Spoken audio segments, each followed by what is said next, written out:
পাবনায় ভোক্তা অধিকার সংরক্ষণ আইন 2009 বিষয়ক মত বিনিময় সভা অনুষ্ঠিত হয়েছে।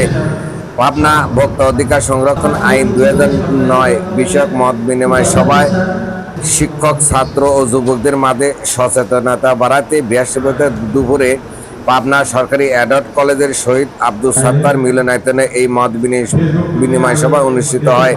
Consumer association of Bangladesh Pabna জেলা শাখার সভাপতি সাংবাদিক ABM ফজলুর রহমানের সভাপতিত্বে সভায় প্রধান অতিথি হিসেবে বক্তব্য রাখেন সরকারি অ্যাডট কলেজের অধ্যক্ষ প্রফেসর লুৎফর রহমান।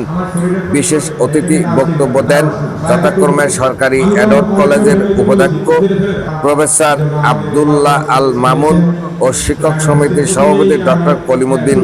অনুষ্ঠানে ভোক্তা অধিকার আইন নিয়ে মূল বক্তব্য দেন ছাত্র, শিক্ষক ও যুবকদের মধ্যে কুইজ প্রতিযোগিতা পরিচালনা করেন জাতীয় ভোক্তা অধিকার ও সংরক্ষণ অধিদপ্তরের পাবনা জেলা অফিসের সহকারী পরিচালক মাহমুদুল হাসান রনি।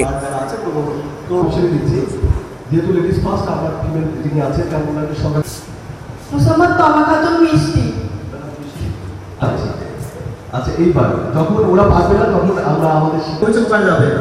আচ্ছা, আরেকটু আছে দেখি দুজন কিন্তু আবার প্যানেল করছে, দুজন করেছে। যদি আমি দেখি চিন্তা আপনি আপনাদের পদ যাবে কিনা, যাবে পদ যাবে, বলেন তো। সাহায্য নিতে পারে। আচ্ছা, এবার সারটা যারা আছে